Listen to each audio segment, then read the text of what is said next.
winemaking in England is experiencing a remarkable rise, as changing climates and advances in viticulture have created ideal conditions for producing high-quality wines. For years, England has taken a back seat compared to its European competitors, but today it's gaining global recognition. So what's behind this transformation, and how does this journey from grape to glass actually happen? Today I'm here at Gallywood Vineyard, one of Essex's hidden gems. Here they have embraced the challenges of growing grapes in the English countryside and have turned it into an opportunity. But where did it all start? I'm here with the owner, Ian Phillips, who tells us more. Hi, it's Ian Phillips. I'm the boss of Gallywood Vineyards.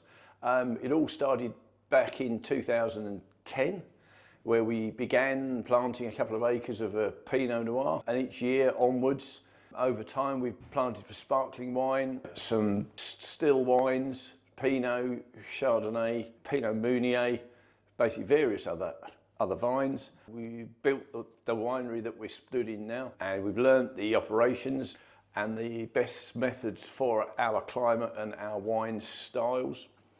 And here we are now. For smaller vineyards, the winemaking journey often begins with handpicking the grapes when autumn arrives. Here at Gallywood, the tradition is made even more special. Local volunteers join in, trading their time and effort for lunch, and of course, a glass of wine to celebrate their hard work. I'm working at the Gallywood Vineyards this morning, and I'm picking their lovely Pinot Noir grapes. I think that's how or they pronounce it. And yeah, I'm really enjoying it. I've been before. My wife is picking away with me. It's good to get out amongst the vines, and also it's good for your health, mentally and physically, really. After the hard work in the vineyard, the next stage of the winemaking process begins. To find out what happens next, we visited Newhall Winery, where the head winemaker walked us through the next crucial steps in the process. Once we picked those grapes, we bring them into the winery and then we press them. We use a thing called an inflatable bag press, and once that's been pressed, it is then put into tanks. And once it's been put into tanks, we rack it off a thing called gross lees. Gross lees is made up of grape skin seeds, and then it is put into the next tank where the fermentation occurs. Once we've got to that point, we're making decisions of what yeast strain we're using, which is normally the same yeast you find in baking, but it's a different strain. And once we've done that, it goes through fermentation 2 to 3 weeks, and then you have your wine. Understanding how wine is made is just the beginning.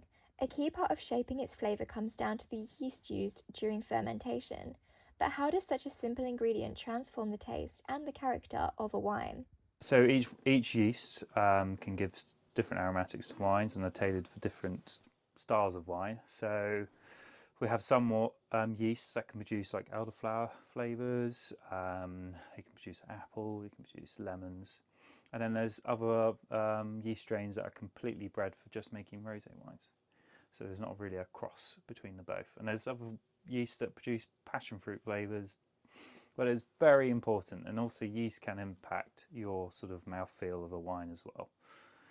So we have there's thousands and thousands of different types of yeast. Not all suitable for winemaking, and they can cause problems, but with these sort of yeasts, they are really good, but some people will rely on wild fermentations, which is risky, but you can make some really good wines with them. While a variety of aspects can affect the taste of a wine, the country or region in which a vineyard is located can also change how popular a wine is. Only in recent years has England become a real competitor in the industry, but why? So what is the difference between us and, say, a country like France? Main thing is varietals. There's a massive thing, because obviously we have a cooler climate. So being in a cooler climate, we are susceptible to lots of things, being disease, being lower sugars, higher acids, and that's a major thing for winemaking as well. So we've got to take that into account. So there's quite a few decisions we have to make. One is your variety. So especially in the UK, we have a lot of Germanic varietals, because Germany do have quite a few cool climate varieties that work specifically well for the UK's wine industry, and also techniques in terms of winemaking. So winemaking techniques are very important.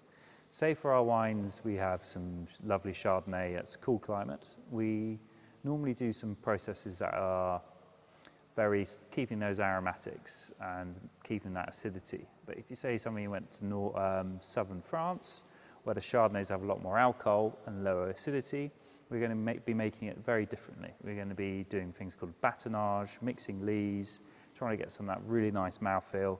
So wherever you're going, the wines are going to be very different. Then we can move into places like Beaujolais, who do other types of winemaking, especially with Gamay. They have some beautiful Gamay grapes, lovely wines. They do a process called carbonic maceration, which they ferment with stems on. That's something we won't want to do in the UK, because normally we have less riper fruit, we have greener stems, and we don't want that greenness in our wines.